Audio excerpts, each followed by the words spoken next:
integral.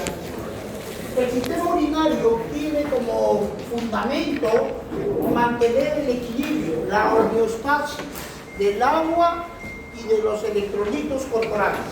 Ello mantiene el equilibrio hidroelectrolítico. Por otro lado, el riñón tiene otras funciones, ya lo hemos venido estudiando. El riñón tiene una función endocrina. ¿Por qué? ¿Cuál es la función endocrina del riñón? Porque genera, chicos, la eritropoyetina, donde participa en la síntesis de la vitamina también D. Tiene actividades. Bien, entonces lo primero que hay que ver, el agua corporal total. Primero hay que ver dos elementos fundamentales antes de empezar a conocer la función del riñón. El agua corporal total. Todo ser humano, el 60% del peso de un ser humano es agua. Si una persona pesa 70 kilos, 70 es 100%. El 60%, ¿cuánto es? Regla de 3. 7 por 6, 42. Un ser humano de 70 kilos tiene 42 kilos de agua. Una persona de 80 kilos, 80. 8 por 6, 48 kilos de agua. Si una persona tiene 90 kilos de peso, 9 por 6, 54 kilos de agua. Una persona pesa 50 kilos, 5 por 6, 30 kilos de agua. El 60%, planteamos una regla de 3 simple. ¿Entendieron? Bien. Algunos elementos que hay que entender es esta relación. La grasa es inversamente proporcional al agua. La grasa, sí, ya saben, esta relación, ¿cierto?, es inversamente proporcional al agua. ¿Quién tiene más grasa, el hombre o la mujer? La mujer. La grasa que está en las mamas, en la cadera, porque le da su feminidad por efectos estrogénicos. La mujer tiene más grasa. Por lo tanto, a mayor grasa, menor agua. ¿Quién tiene más agua, el hombre o la mujer? El hombre tiene más agua que la mujer. ¿Por qué? Porque la mujer tiene más grasa. Entonces, esta es la espada de Marte, este es el espejo de Venus, 60% para el varón, 50% para la mujer. Mientras no se diga nada y lo contrario, decimos que 60% para todo el mundo. ¿Entendieron ahí? Muy bien. Ahora, un concepto fundamental. Bien, chicos, una solución tiene dos fases, ¿ya? Una fase líquida o agua y una fase sólida o solutos. Imaginémonos que tenemos aquí una jarra grande de vidrio que contiene 1 litro de agua. ¿La ven?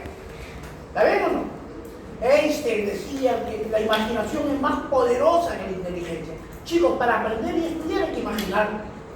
Si nosotros no usamos todos estos elementos solamente para aprender, estamos lejos de entender. Repito, acá hay una jarra con 1 litro de agua. Si yo le echo 4 puñados de azúcar y la remuevo, ahí hay dos elementos. La fase líquida, que es el agua, y la fase sólida, que es el soluto, el azúcar. ¿Entendimos? Entonces, una solución tiene dos fases, una fase líquida y una fase sólida. A eso se llama solución. Más o menos, la sangre es de ese contenido. El plasma es la parte sólida. ¿Cierto? Perdón, líquida. Y los glóbulos, hay sólidos, orgánicos e inorgánicos. De los inorgánicos, sodio, potasio, zinc, magnesio. Y de los inorgánicos, glucosa, urea, creatinina. ¿Cierto? Solutos. Ahora bien, miren, chicos, de ese 60%, aquí vamos y quiero que aprendamos bien la distribución del agua. El agua se distribuye 40% es el líquido intracelular, todo lo que va dentro de la célula. Y el otro 20% es el líquido extracelular, lo que está fuera de la célula. ¿Cierto? Entonces, 40 más 20, 60. Acuérdense de la canción de José José, 40 y 20. ¿Cierto? 40 intracelular y 20 extracelular. El extracelular tiene dos compartimentos, 15% y el 5%. El 15% es el líquido intersticial y el otro es el 5%, es el líquido intravascular que está dentro de los vasos, llamado también plasmático.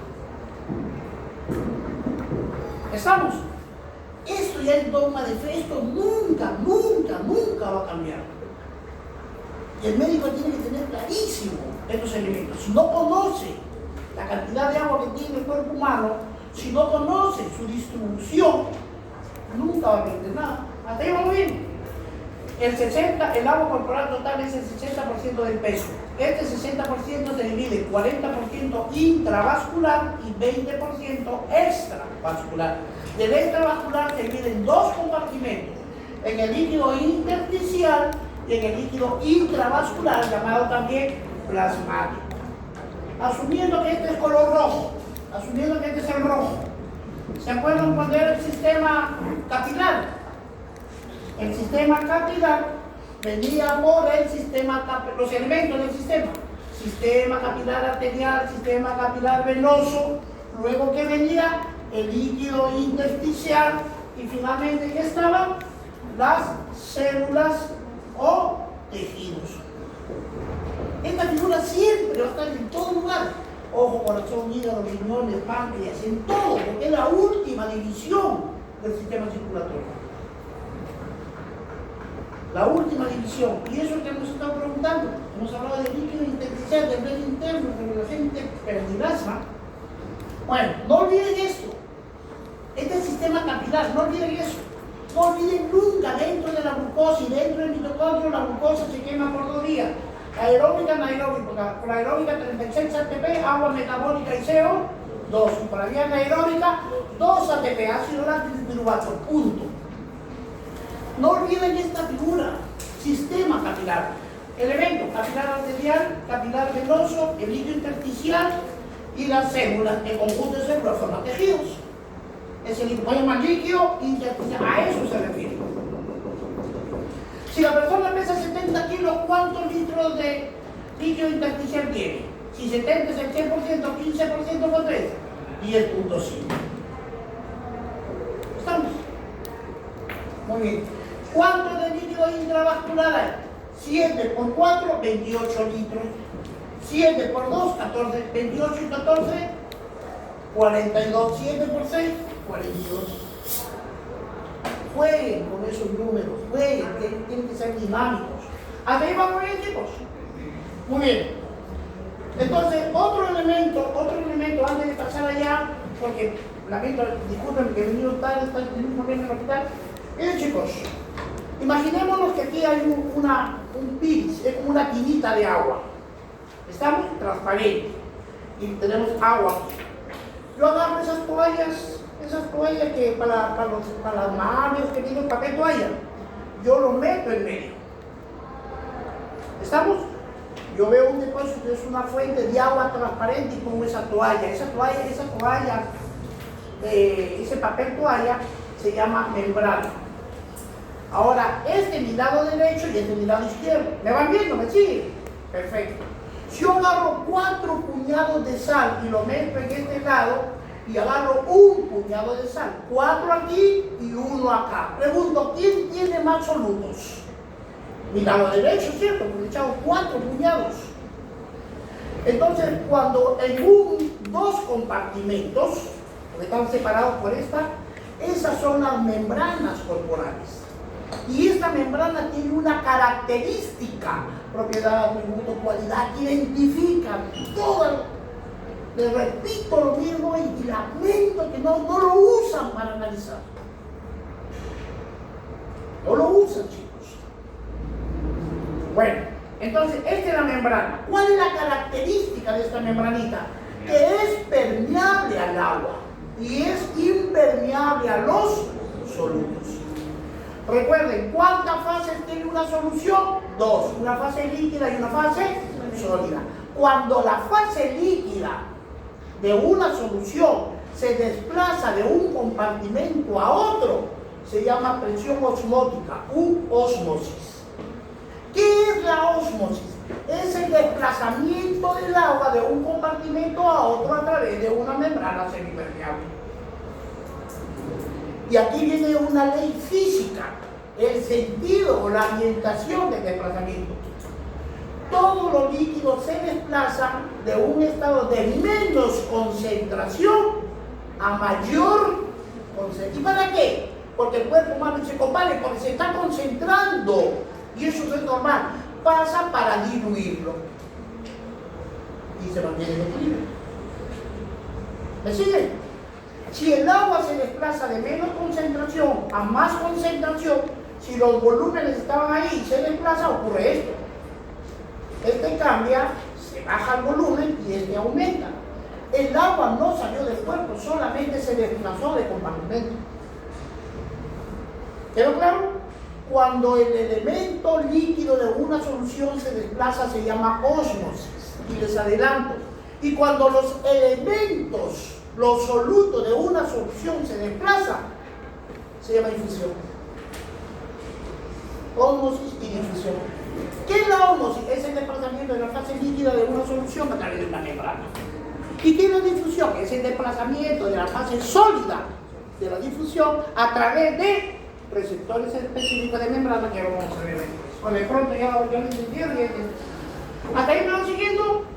Muy bien. Yo lo que quiero es adelantar, chicos, porque tengo que terminar sí o sí la clase. Hasta aquí me hablando de ella es más fácil correr las imágenes. Esto no quiero, esto quedó claro, lo dejamos ahí todavía. Miren, chicos. Esta es la célula. El ion más abundante intracelular es el potasio. Es el potasio. Y el ion más abundante, este es el líquido intracelular. Y el líquido extracelular es el sodio. Nunca se olviden de esa figura. Pero analicemos. Chicos, cuando uno no analiza, cuando uno no interpreta, cuando uno no explica, nunca aprende. Por eso les hace a ustedes difícil, porque el primer día les vi y les dije, hemos encontrado alumnos del último año de medicina que no saben analizar. El problema de ustedes no es que no sepan, sino que no tienen los conceptos claros. Tienen que manejar conceptos, chicos, conceptos. Miren, esta figura vamos a analizarla. La parte verde de la célula. Dentro de la célula ¿hay agua o no hay agua? Sí. ¿Y tiene soluto? La respuesta es sí. ¿Quién lo rodea? El líquido extracelular. De aquí, de esta figura, grábenselo. De esta figura, grábenselo. La célula depende 100% del líquido extracelular. El líquido intracelular depende 100% de quién? Del extracelular. ¿Quedó claro? Bien. Ahora sí. Una vez yo encontré, están los libros, pero me pareció interesantísima que desde que la estudié hasta ahora me sirve, y espero que ustedes también. Miren, vamos a hacer esta figurita rapidito.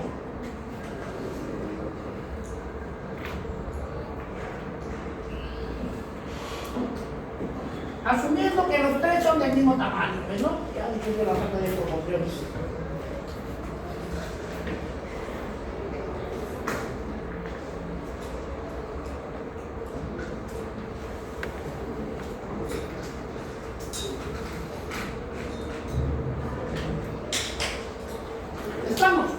Vean, la parte que está cerrada, porque está cerrada, el líquido intracelular y este es el líquido extracelular. Nunca pierden esta semejanza, nunca pierden esta comparación, ¿ah? Porque con esto ya entendí de quién depende el líquido intracelular. Evidentemente del extracelular, y este me va a ayudar a comprender. El verde está cerrado porque es célula, pues. Y el extracelular va a estar abierto, porque él es el que va a modificar los excesos de agua o electrolitos. Por la boca entra el agua, ¿cierto? Empieza a entrar por aquí, entra el agua. ¿Y qué pasa si mi paciente es vomitador? ¿Por dónde va a entrar el agua? Para integrar, pues. Le clavamos por acá, endovenosos, intramusculares, subcutáneos. Uy, ese es mi premio. Buenas noches. ¿Me entendieron? El extracelular. ¿Vamos bien? ¿Quedó claro de quién depende el líquido de la célula? Del extracelular. Punto. Ahora, síganme con este. Este es el nivel de agua. Este es el nivel de agua. Por eso cuando hagamos análisis, cuidemos, ¿el agua salió del cuerpo o el agua se fue a un tercer espacio? Si no sale del cuerpo, quiere decir que está distribuida dentro del cuerpo, ¿cierto? Muy bien. Imagínense ahora, vamos a hablar de los solutos. Miren, de los solutos. Síganme, 1, 2, 3, 4, 5. 1, 2, 3, 4, 5. 1, 2, 3, 4, 5, 6, 7, 8, 9, 10, 11, 12, 13, 14, 15, 16, 17, 18, 19, 20, 21, 22, 23, 24, 25, 26. 2, 3, 4, 5, 6, 7. Y acá, 1, 2, 3, 4, 5, 6, 7, 8, 11, 12, 13, 14, 15, 16, 17, 18, 19, 20, 21, 22, 23, 24, 25, 26, 27, 28, 29, 30, 31, 32. 1, 2, 3, 4, 5, 6, 7, 8, 9, 10, 11. Miren, la línea roja significa el nivel del agua. Y estos dos compartimentos, ¿cierto? Y esta línea,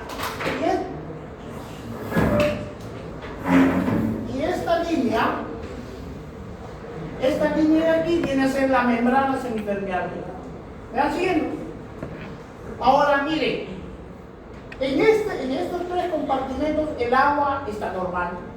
Pero veamos acá, pregunto, ¿en qué medio se encuentra la célula? ¿En qué medio? El medio significa ¿qué lo rodea? En otras palabras, escuchen y lean. ¿En qué medio se encuentra la célula? Te están diciendo ¿qué medio rodea la célula? O sea, ¿de quién va a depender el medio de la célula? Del extracelular. En este caso les pregunto, ¿en qué medio está la célula? En un medio que su soluto es igual afuera que adentro. Por lo tanto, la célula está en un medio iso, igual tono, solutos, concentración. En el segundo ejemplo, ¿en qué medio está la célula? En hipo, es el extra el que determina el medio. ¿Estamos?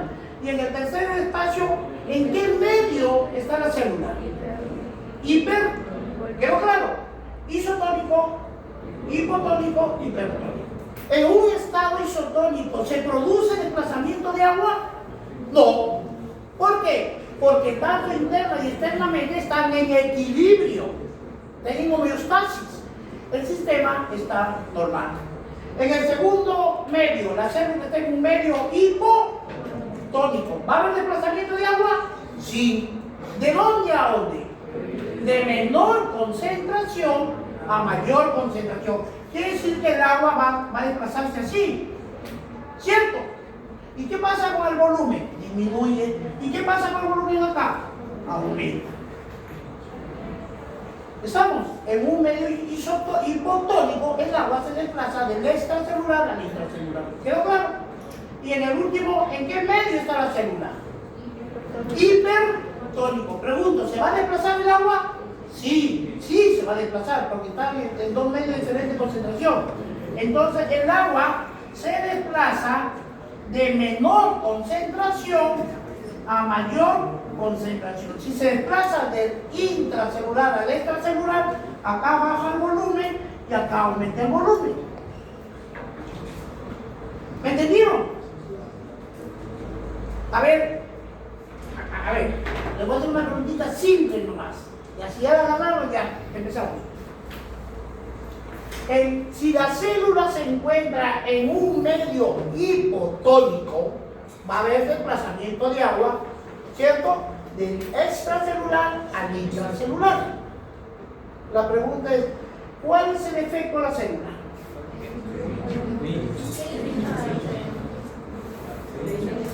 Se hematiza, se hincha, se lisa, se rompe. Y cuando la célula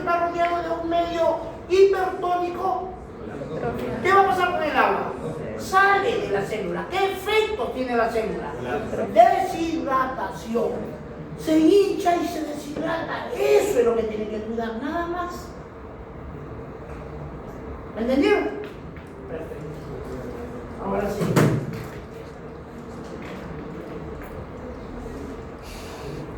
Bien, entonces en ese concepto vamos a empezar. El agua. ¿Cuáles son los requerimientos de líquido de una persona normal? El intercambio, la ingestión, puede ser por lo que entra o una pérdida diaria que sale, es un equilibrio. Entra y sale, ese es el equilibrio. Por lo tanto, en ingestión diaria, todo ser humano, en forma líquida, libre o de alimentos, ingresa 2100 mililitros al día.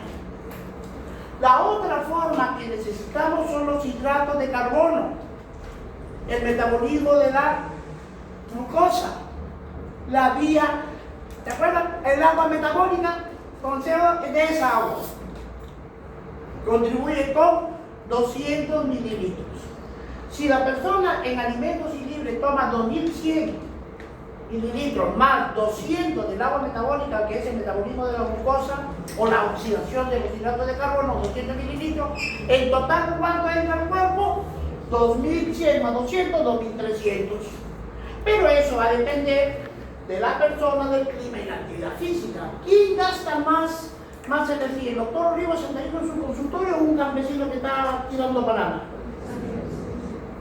¿Quién se va a deshidratar? ¿El doctor Olivo que está cómodamente bajo una sombra y con ventilación o el campesino que está bajo el sol? ¿Quién creen que va a gastar más energía?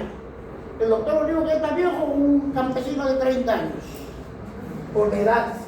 Entonces, esos son los factores que hay que tener en cuenta. Esa es la singularidad. ¿Entienden? Es de la generalidad y estos podrían ser factores, analíticos. Bien, ahora, así como entra agua, sale agua. Y el agua diariamente se pierde, se llaman pérdidas insensibles, 700 mililitros. Se pierde de 300 a 400 a través de la piel. A través de la piel se pierde entre 300 a 400. Aquí en paréntesis dice, pero si es un gran quemado, tiene mucha área de exposición, hasta 10 veces se pierde. Es un caso particular. Pero normalmente pérdidas insensibles por la piel. Y cuando hablamos del vapor de agua, ¿se acuerdan cuando hablamos vapor de agua en respiración? 47 milímetros de mercurio de la presión, centímetros de agua, el vapor de agua. Y perdemos nosotros de piel 300, y por la vía aérea 400, 700, o 400 por la piel y 300 por el vapor de agua, 700. ¿Entendieron? Entonces, pérdidas insensibles es por piel y por vías aéreas. La otra pérdida es por el sudor, 100 mililitros diariamente perdemos. 100 mililitros. Y en el acto de la defecación, en las deposiciones, en promedio 100 mililitros de agua. 100 más 100, 200. Más 700, 900. Si me ingresan 2300, si me descuento 900, ¿cuánto me queda? 1400 mililitros. ¿Entendieron? Ingresos, egresos. ¿Cierto? Pero se le va a preguntar, ¿de cuántas formas se pierde el agua en un cuerpo humano? De 4. A través de la piel, de las vías aéreas, del sudor y de la caca. Muy bien.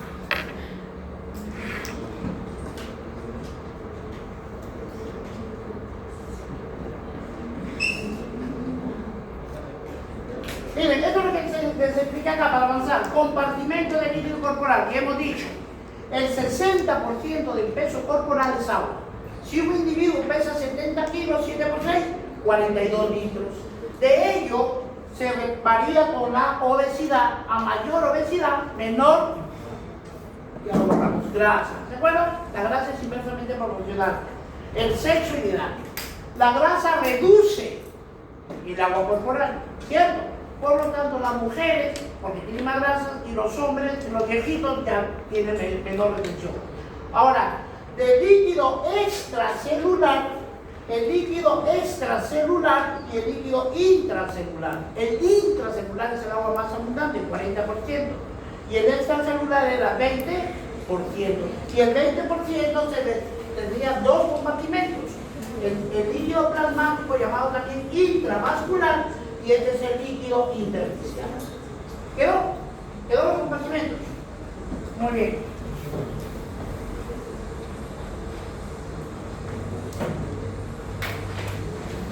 Ahora, del líquido extracelular, el extracelular es el 20%. Si el individuo pesa 70 kilos, 20% ¿cuánto es? 14 litros. ¿Cierto? 15. Ahora aquí sí no quiero que se hagan problemas, ¿sabes? Estamos hablando del líquido, chicos.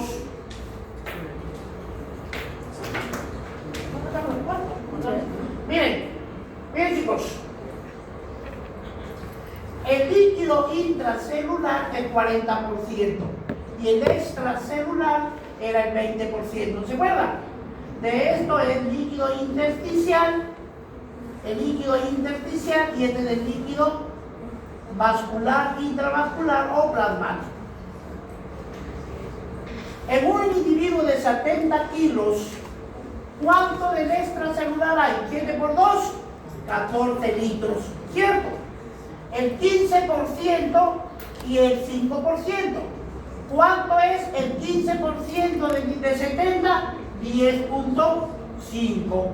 ¿Y acá cuánto le toca? 3.5, ¿no es cierto? 7%, 35, 3.5. 10.5 más 3.5, 14. ¿Estamos? Pero ahora aquí, este dato de aquí, ¿de dónde salió ese 75%? No se vayan a agobiar. Este es del 100% del extracelular. Entonces, si yo digo que 14 litros viene a ser el 100%, 10.5 litros, ¿cuánto es? 75%. Pero del extra, no del general. ¿Quedó claro? A ver, ¿alguien que me entendió? Lo repetimos de nuevo. Este 20% es del peso total del individuo. Y el líquido extracelular del peso total del individuo le representa 14 litros. Este pasa a ser el 100% solamente del extracelular. Y de esto, como si vienen dos compartimentos, tú sabes que el 5 le toca 10.5, si le haces una regla, te va a salir este porcentaje. ¿Entendieron? Bueno, hay que repasar. Muy bien, seguimos. El plasma y el líquido intersticial tienen similares composición, claro, porque los dos constituyen el extra. ¿No es cierto? El extracelular es uno solo, pero como tiene dos compartimentos hay pequeñas variantes. Pero los dos se distinguen del intracelular. ¿Cierto? Porque hay líquido intracelular y extracelular. El extracelular tiene intravascular y intersticial. Vamos a hablar de estos dos compartimentos del extracelular. Ahora, me dice que el líquido intracelular es 40. 40% de 70, 7 por 4, ahí están los 28 litros. 28 y 14, 42 de líquido total. Miren, el contenido, ¿cuántas células tiene el cuerpo humano? Billones de billones. 1 millón. 1 millón es 1 millón de billones. 1 millón es 1 millón de billones. Y el cuerpo humano tiene billones de células. Y en cada celulita le echas un poquito de agua. Y si sumas todo el agua dentro de la célula, nos va a salir 28 litros. Para que tengan la idea de la cantidad de células que tiene el cuerpo humano. Esto es más o menos, recuerden, en el extracelular, ¿te acuerdas cuando decíamos a la doctora le saco 100 centímetros de sangre y lo dejamos en una gradilla y por sedimento 45% de hematocrito, 55% de plasma? Sino que aquí le está dando vuelta 60 ya para adornar y de hematocrito o eritrocito 40. A esa proporción se refiere. Pero estrictamente es 55-45. Sino que estamos hablando de generalidades, redondeamos para entender. Muy bien, seguimos.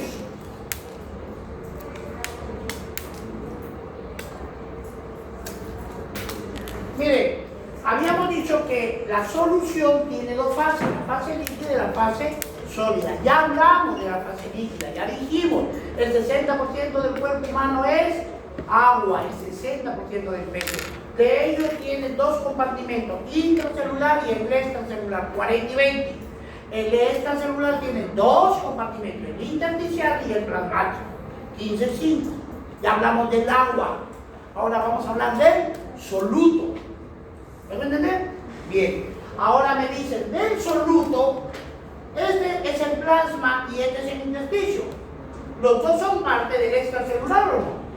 Perfecto. Le pregunto, ¿cómo se llama el catión más abundante del extracelular? Sodio. Pero ¿entre quién tiene más sodio? Que los dos son extra. El plasma o el intersticial. Uno 142, 139, en promedio 140 para los dos. Es mínima la diferencia. Entonces, lo de amarillo son cationes, carga positiva, y lo azul, aniones, carga negativa. El segundo es, vean, ¿cuánto es el potasio? En el extracelular, 4.2 y 4. ¿Entienden? Entonces, si yo le digo, ¿cuál es el catión más abundante del intracelular? El potasio. Si el extra tiene 4, yo tengo que imaginarme que el potasio dentro del celular es más de 100. ¿Tiene que ser más abundante? Porque afuera el sodio es 140 en promedio. El calcio es mismo. Y les pregunté, bueno, hay un montón. ¿Cuál es el efecto del calcio sobre los músculos? Eso les ha gustado. Hay gente que le va a pasar el potasio. El calcio es un catión extracelular por excelencia. Extracelular. Otro elemento que es extra, el magnesio. Ahora vean, el calcio es extracelular. El magnesio es en poca cantidad, porque es predominantemente intracelular. Ahora, ¿cuál es el anión más abundante? El cloro. Por eso cuando unes cloro con sodio, cloruro de sodio, la sal común es la sustancia más abundante del extracelular. El bicarbonato es parte del extracelular. Luego el fosfato y los sulfatos son parte del intracelular. Yo quiero que vean que hemos visto con esta lámina cómo son los elementos, los cationes y aniones dentro del extracelular. En una sola palabra, el extracelular, ¿cuál es el más abundante? Sodio, perfecto. Mínimamente, esa es una pequeña diferencia entre los dos. Pero sigue siendo altísimo con relación al medio interno. Ahora, vean ahí, le voy a agregar otra columna.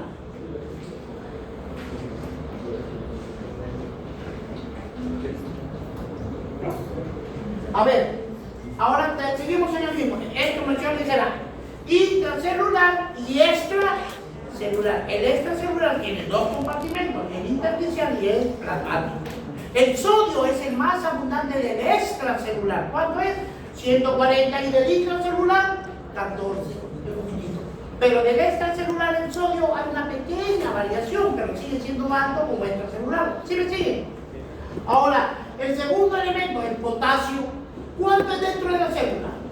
140. Y en el extra, 4 en promedio, 4 del extra. Porque el potasio es el catión más abundante. Y de ahí viene el calcio. ¿Cuánto es dentro de la célula? 0. ¿Qué terminamos deduciendo? Que el calcio, no se olviden, porque es un elemento fundamental, es evidentemente extracelular. Y luego viene el magnesio. Miren el magnesio dentro de la célula, 20. Y afuera, en promedio, 0,7 para los dos. Entonces deducimos que el magnesio es evidentemente intracelular. Si nos preguntan cuáles son los cationes más abundantes del intracelular, el potasio y el magnesio. Y de los aniones, el cloro es el más abundante del extracelular, en promedio 108. Y en el intracelular 4, que decir que predomina en el extra. De ahí viene el bicarbonato, 28, y adentro es 10, predomina afuera, es extra. De ahí viene el fosfato, afuera es 2 y adentro 11, es el anión más abundante.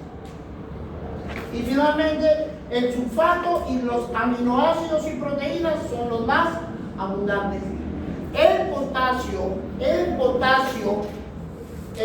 y de los aniones son los fosfatos, los sulfatos, las proteínas. proteínas, los aminoácidos son los aviones más importantes del intracelular. ¿Quedó claro? Vayamos estudiando primero cómo se distribuye el agua, vayamos entendiendo cuáles son los elementos. No es para correr a lo paseo, no, estudien, analicen estos elementos. Porque de ahí el ejercicio va a ser quién desplaza a dónde. ¿Hasta ahí vamos bien? Perfecto. Seguimos. Estamos hablando, no nos perdamos, la solución. Ya hablamos de la fase líquida, que la fase líquida es 60%, los compartimentos y puntos. Ahora estamos hablando de los sólidos. Ya hemos hablado de los sólidos minerales. De los sólidos minerales, que acá está.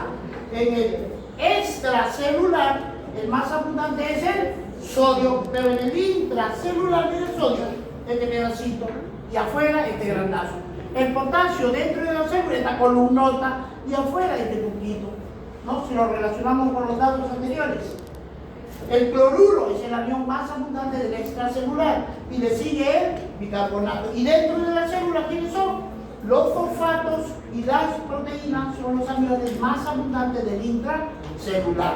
Estos son minerales, solutos minerales. Y estos son los solutos orgánicos. Orgánicos. Ahora, de los orgánicos, miren, ¿cuál es el más abundante? Fosfolípido. ¿Quién lo sigue? Colesterol. ¿Quién lo sigue? La grasa neutra. Las tres más grandes de la concentración orgánica son las grasas, los elementos más abundantes del plasma. Fosfolípidos, colesteroles y grasa. Y después, ¿quién le sigue? Glucosa, urea, ácido láctico, ácido úrico, creatinina, bilirubinas, sales biliares. Estos son elementos sólidos. Los de acá son inorgánicos, que son minerales, y estos son los elementos orgánicos. Y dentro de los orgánicos, el más abundante, hay tres orgánicos: las grasas, las proteínas y los aminoácidos. ¿No es cierto? ¿Quiénes son? Las grasas, son las más abundantes. ¿Vamos? Muy bien.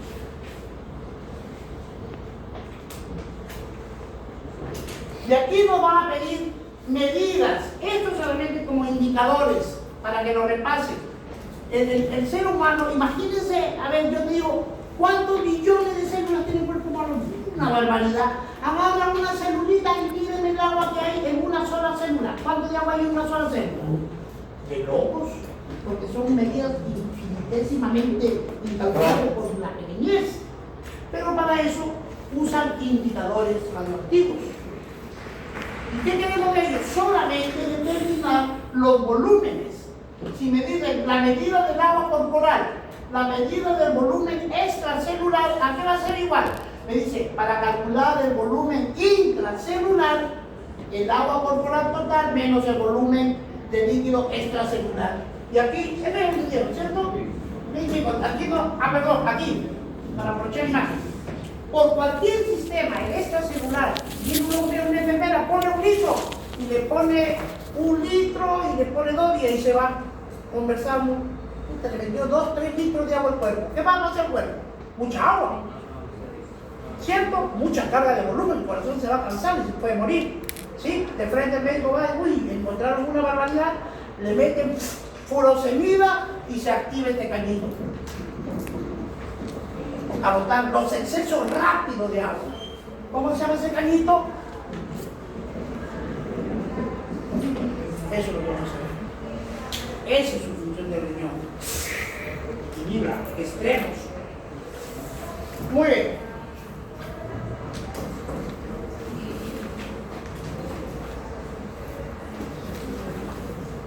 Ojalá tengamos tiempo de terminar esto para que vean sus notas, si no queda para la próxima.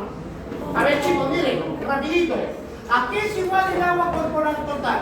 El agua corporal total es igual al líquido intracelular más el líquido extracelular. ¿Sí o no?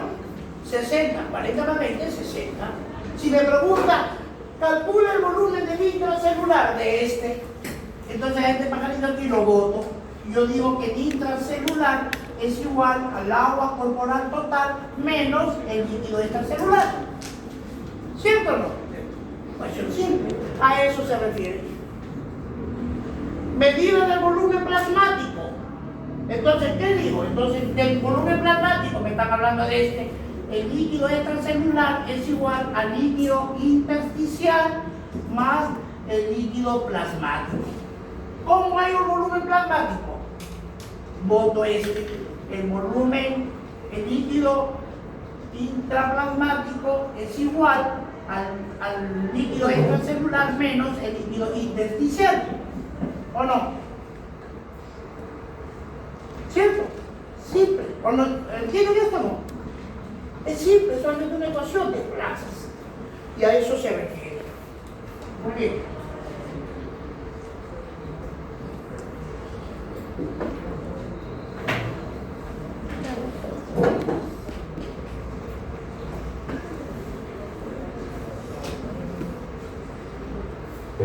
Cuando el riñón, su función, chicos, el riñón filtra las impurezas de la sangre, filtra todas las venenas, sustancias tóxicas, deleterios, todo el riñón lo filtra y lo saca del cuerpo a través de la orina.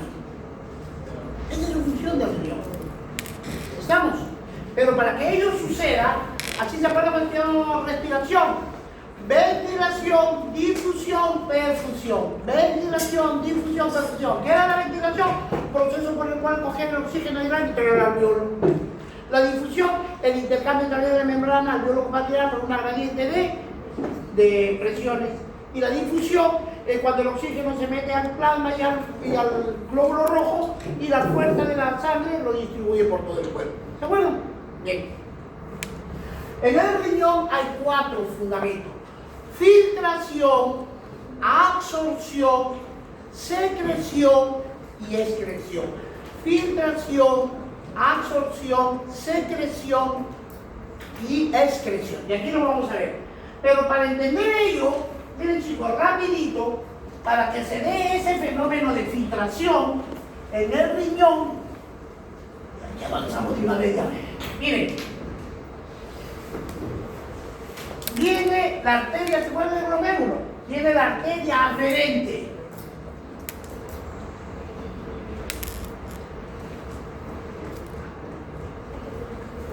Esta es la arteria aferente, miren, un diametrazo.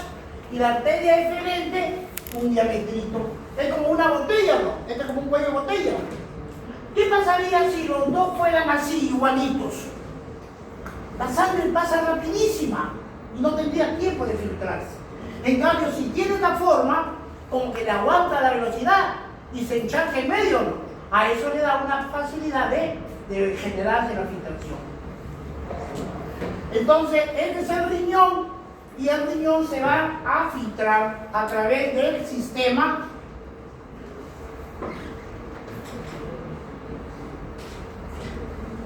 este es el túbulo renal. Desde aquí empecemos a diferenciar 2 elementos que vamos a estudiar más adelante. Uno es el elemento vascular y este es un túbulo, nada más, un túbulo renal, que tiene la cápsula de Bowman, el túbulo contorneado proximal, el asa de Henle, el túbulo contorneado distal y el aparato excretor, o perdón, el tubo colector. Entonces, hasta aquí, cuando la sangre entra, entra la sangre,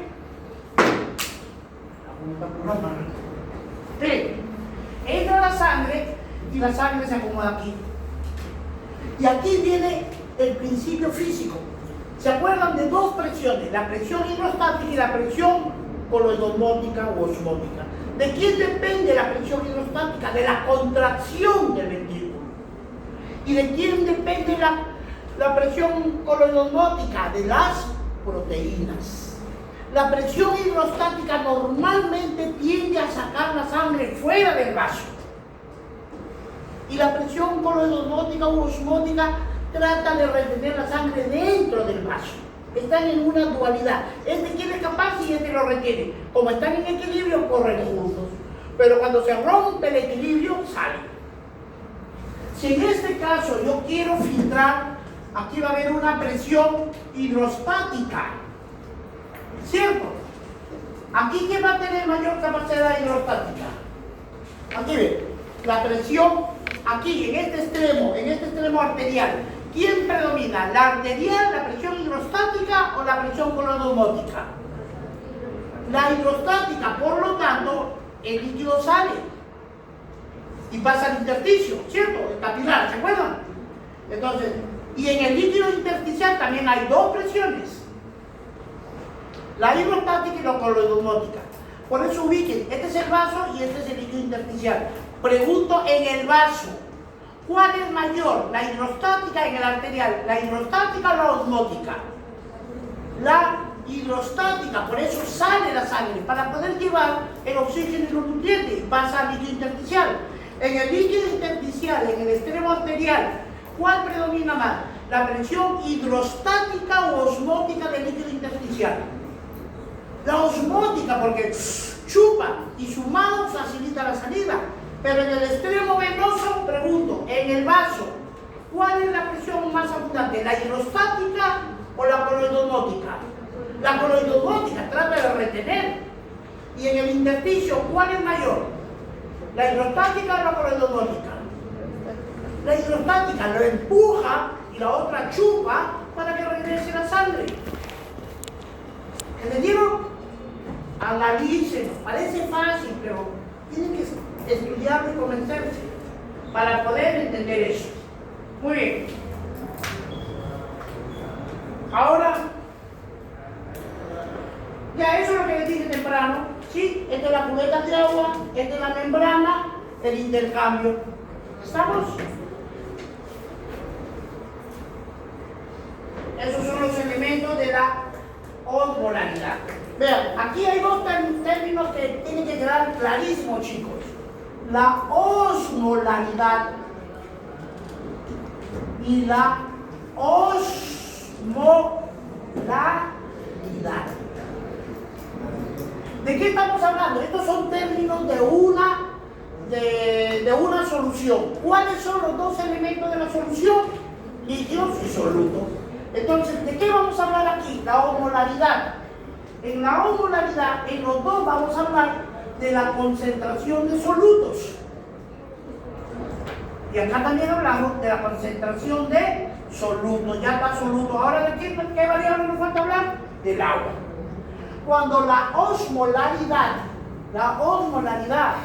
se da por litro de solución, y acá en la osmolaridad se da por 1 kilo de agua. Esa es la diferencia entre el litro de solución y el agua. Cuando yo le digo una persona pesa 70 kilos, el 60%, 42, ¿qué? Kilos de agua. Pero cuando hablamos de la solución, es de la sangre efectiva del plasma. Y es en el plasma donde vamos a medir estas soluciones. ¿Estamos?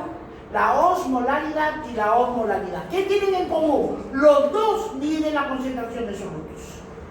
¿En qué se diferencia? En la etimología del líquido. Este es litro de solución y este es kilo de agua. En medicina, ¿qué usamos? La de litro por solución, la osmolaridad. ¿A qué es igual a osmolaridad? Osmolaridad es sinónimo, tiene cholo, ¿cuál cantidad de solutos? Ahí está lo cual, mano. Osmolaridad, concentración de solutos. Ahora miren, la osmolaridad corporal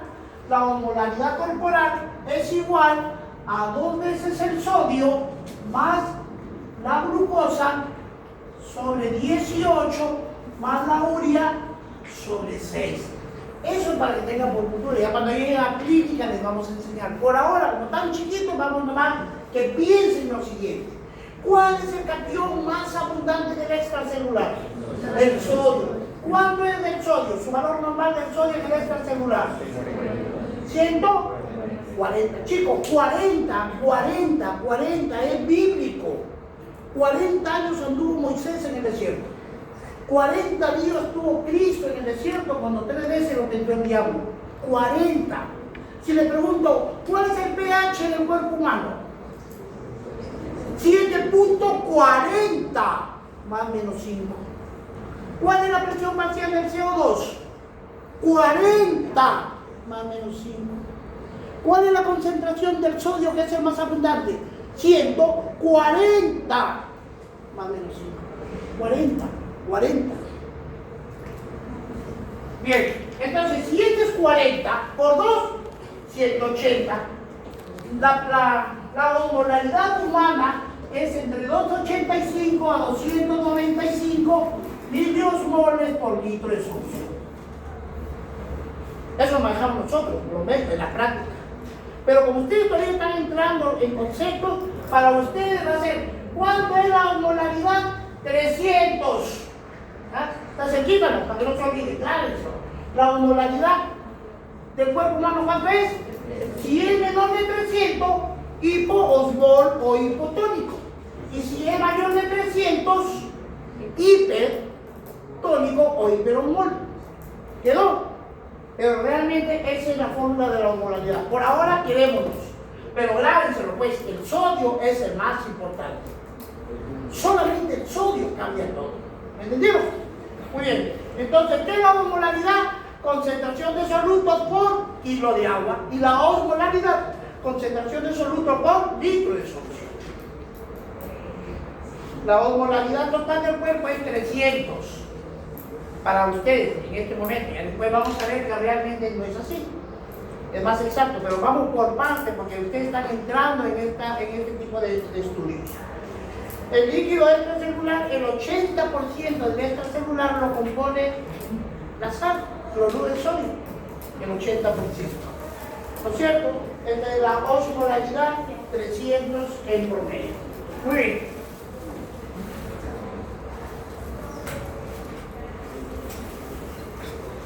Solución hipotónica, ¿qué hemos dicho? ¿Cuándo es una solución hipotónica? Cuando el líquido extracelular tiene menos concentración de soluto que el intra, por eso se llama hipotónica. Por lo tanto, ¿se va a desplazar el agua? Sí. ¿De dónde a dónde? De menos concentrado a más concentrado, del extra al intra. ¿Cuál es el efecto? Edema central. ¿Empezamos? A eso se refiere esto. Solución hipotónica. En la solución hipotónica, me dice, en la solución hipotónica hay menor concentración de soluto no difusible en el plasma e intersticio. Claro que puede ser extracelular. Por lo tanto, la osmolaridad va a ser menor de 300 porque es hipoosmolar. Y si la célula está en un medio hipoosmolar, ¿qué va a pasar? El agua se va a desplazar del extra al intra. Y si se pasa del extra al intra, entra el agua, ¿cuál es el efecto de la célula? Se hincha, se dematiza, ¡pum! Ya se rompe. ¿Me encantaba el elemento? ¿Entendieron? Listo, muerte celular. A eso se refiere. En el otro medio, cuando el medio es hipertónico, miren esos azules dentro de la célula, ahora vienen los rojos fuera de la célula. Hay mayor concentración, ¿cierto? Recuerden, ¿quién determina el medio celular? El extracelular. Porque a partir de ahí es el que gobierna. En una solución hipertónica hay mayor concentración de soluto, donde siempre va a ser el extracelular. Por lo tanto, la osmolaridad es mayor de 300. ¿Cuál es el efecto del agua? Se desplaza ¿de dónde a dónde? Sale de la célula y se va del intra al extra. ¿Qué efecto le genera a la célula? Deshidratación. ¿Entendieron? Chicos, esto es uno de los conceptos fundamentales y válidos para entender la función renal. Muy bien, seguimos. Y en este último, ¿qué pasa? Cuando la solución es isotónica, está en perfecto equilibrio, por lo tanto no hay desplazamiento de agua. Eso es ideal. Pero el cuerpo humano no es estático, no es la línea mecanicista, sino es un proceso continuo. Para materia didáctica, pero bueno, después del cuerpo es, comen caballa, un ceviche de caballa, 11 del día. El caso es cierto. Y a las 2 de la tarde que se pedantece. ¿Por qué? Por la sal. Hay mucha sal en el cuerpo, tiene que diluirse y tu cuerpo no es suficiente, te pide agua. Tomas agua, se equilibra, se fue la sal. Es el efecto. Muy bien, entonces se mantiene la permeabilidad de la membrana. Muy bien, continuamos, chicos. De aquí, ¿qué queremos? Esto, por amor de Dios. ¿Qué son soluciones isotónicas? Iso igual. Son las soluciones que se parecen muchísimo al plasma. Y cuando hablamos del plasma humano, no olviden que el referente es el sodio. Entonces, cuando el cloruro de sodio, que era sal común, es 0.9%. Ya, entonces el bioquímico lo han hecho. Bueno, este tiene 154 miliequivalentes de sodio. Los internos, digo, ¿cuántos miliequivalentes? Ni eso sabe. Por aquí, bueno, te hablo, doctor, ¿puedes dejar mi calculadora? Sí, hombre. Doctor, es que de verdad yo no sé dividir. ¿Qué carajo es acá? Pues si no sabes dividir, pues ¿qué haces en medicina? Bien, entonces el cloruro de sodio isotónico es sal 0.9%. Sal y azúcar, no se olviden. Sal y azúcar, destroza es azúcar. Cloruro es sal común de la casa. El cuerpo es agua salada. Entonces, ¿cuál es la solución isotónica que se parece más al plasma? El cloruro de sodio, ¿pero a qué concentración? Al 0.9%. ¿Y quién se aparece del azúcar? El azúcar más igual al plasma sanguíneo, dextrosa, pero al 5%. Porque viene a 10 antes de tener al 50%, eso ya no, ya son químicos molares. Una dextrosa al 5% y un cloruro de sodio al 0.9% es igual que el plasma sanguíneo. Ahora, ¿cuáles son las sustancias hipotónicas? O sea, una sustancia hipotónica, por definición, ¿qué era una sustancia hipotónica? Es ese compartimento que tiene escasísimos solutos, ¿cierto? Se llama hipotónica. Entonces, la sustancia hipotónica afuera es el agua destilada. Porque este es un agua prácticamente químicamente pura, es agua pura, no hay solutos. No hay solutos. Si yo agarro agua pura y le inyecto a la doctora aquí, le paso un litro de agua destilada, ¿qué va a pasar con su sangre? Se diluye. ¿Y la sangre va a pasar en qué medio? Hipotónico. ¿Y qué va a pasar? Se va a desplazar al interior de la célula. Yo le meto un litro de agua, se hincha su cuerpo. Pero ya encontrar cuál es la fisiología. ¿Me dejo entender? Entonces, ese es el agua destilada. El otro extremo, el agua hipertónica. A ver, para que me entiendan mejor. Chicos, cloruro de sodio al 0.9%. Redondeemos. 0,9 es lo mismo que 1, ¿no? Porque son una décima nomás. Ya pongámosle cloruro ¿a cuánto? Al 1% es isotónica. Pero si yo le meto cloruro de sodio al 20%, este es 1%. Quiere decir que este es 20 veces más hipertónica que plasma. Por lo tanto, si yo le meto un cloruro de 20%, ¿qué va a pasar a la sangre? Así como a la doctora le puse agua destilada, le diluyó la sangre y se desplazó el agua de extra litra y le generó un edema de todos sus órganos. Y si a un ser humano le meto un hipertónico, le meto tanta agua que su sangre, que ya tiene solutos, más esta carga de solutos, le genera un medio hipertónico y voy a desplazar el agua de su célula, del intra al extra. Con esto la deshidrato y con esto le desmatizo. ¿Quedó? Lo que se les va a preguntar, por el amor de Dios, ¿qué se les va a preguntar? ¿Cuál solución es ese hipertónico? Desplaza el 5 oxidizado. Bien, mantengo muy bien.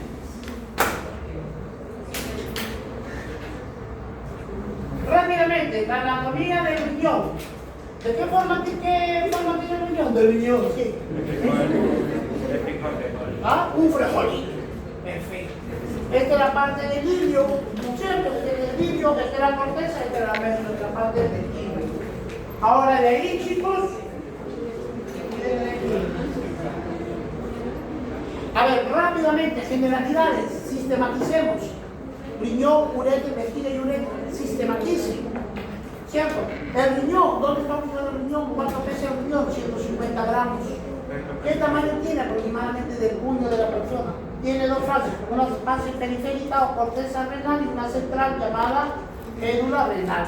Y en la parte interna tiene el ilio. En el ilio es el conjunto donde se desplazan los elementos de la arteria renal, vena renal, linfático, nervio y el ureter.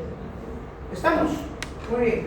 Entonces, si le hacemos un corte sagital al riñón, tenemos esto. Esta parte de acá es la corteza, esta es la corteza y esta es la médula. ¿Ven estas de aquí que son? Las pirámides de Egipto, que es cochero, pero están patas arriba. ¿cierto? Era así, esta es la pirámide. Y entre las pirámides hay unas columnas, la columna de vertigini. ¿Sí? Las pirámides de Malpighi y las columnas de vertigini. Muy bien. Ahora,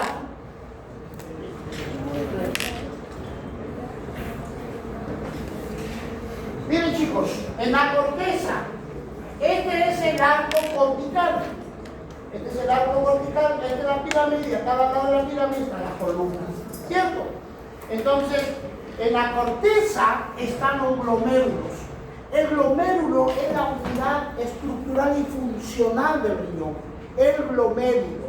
Y solamente va a haber glomérulo solo en la corteza. Nunca de jamás se va a ver en la mente. O sea, ya quede claro, no pueden hablar. Los glomérulos solamente, ¿dónde nos encontramos? ¿Cuántos son? De 80.000 a 1 millón por riñón. Y un ser humano entra en enfermedad renal crónica cuando se ha perdido la mitad de ellos, funcionalmente hablando. Ahora, dentro de la corteza se van a encontrar los glomérulos. Les adelanto que ya lo vamos a ver en otra clase. El 80% de los glomérulos se encuentran en la corteza más alta. Y el 20% se encuentran en esta línea, entre la corteza y la médula. Hay una línea divisoria. A esa línea se llama justa medular. ¿Qué es justa? Línea del vecino. Esta es una pared mediana. ¿Sí? Con esta yo divido de mi vecino. Igual aquí. La justa medular es la medianera entre la corteza y la médula. El 80% de los glomérulos están arriba y el 20% de los glomérulos son juxtamedulares, en el filito de la navaja. Aquí están. ¿Con qué propósito? Los que más abajo están pueden llegar más profundidad a la médula. ¿Por qué? Ahora entendemos.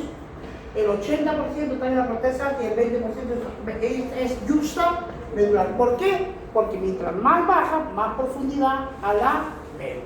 Muy bien. Otro elemento, el riñón filtra. Y cuando filtra, chicos, cuando el riñón empieza a filtrar, aquí se encuentran las papilas renales. Empieza como filtro, goteo a goteo. Y de las papilas renales drenan por aquí y en esto se llaman las cálices menores. El conjunto de cálices menores desembocan en la cáliz mayor y el conjunto de las cálices mayores drenan en la pelvis renal. Y la pelvis renal, ¿dónde drena? En el urete. ¿Y el urete dónde va? A la vejiga. Y de la vejiga sale por la uretra. ¿Entendieron? Bien. No olviden esos. No se supone que es histopatología, ¿no? ¿Cómo vamos? ¿Ya leyeron todavía?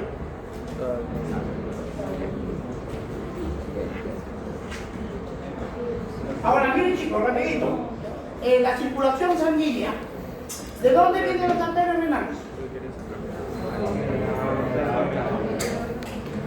¿De la aorta? Del ventrículo izquierdo sale la aorta, ¿cierto? La aorta ascendente, el callado de la aorta, pasa y entra a la aorta abdominal.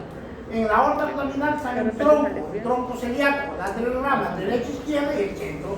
A la derecha al hígado, a la izquierda al vaso y al centro a la gastroparesis izquierda. Baja la aorta y sale otra, mesentérica, que se va a la tripa, a la parte alta del intestino. Más abajo la mesentérica superior, más abajo la mesentérica inferior. Luego vienen las renales y sigue bajando la aorta abdominal hasta que llega a la pelvis. Y se divide en las ilíacas.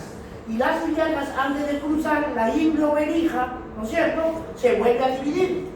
Ilíaca interna y ilíaca externa. Una vez que pasa el umbral se llama arteria femoral. Pero en la ilíaca se divide ilíaca interna y externa. De la ilíaca interna salen unas arterias que van a irrigar a los genitales masculinos y femeninos. ¿Cómo se llaman? ¿Cómo se llaman las arterias? Las arterias pudendas o genitales. Pudendas, porque viene del pudor. Pudor significa vergüenza. Cuando estaban chiquitos corriendo por la casa sin calzoncillo, sin calzón, ¿qué decía la abuela? Oye, póngale un calzón, que está enseñando sus vergüenzas, el pudor. Entonces se llama arteria pudendal, o llamada también pudendal.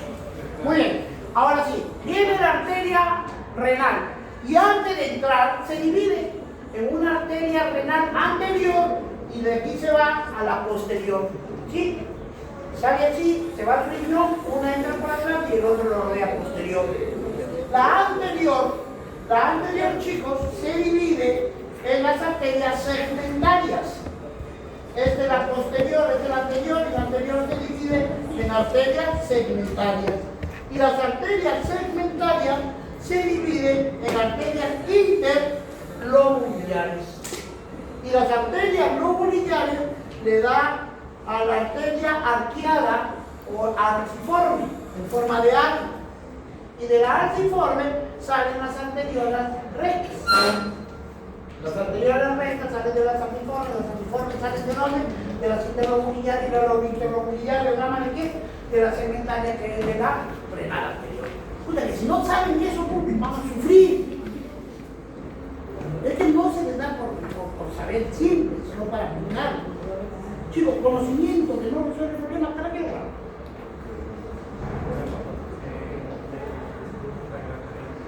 ¿Es primero ahora? A ver.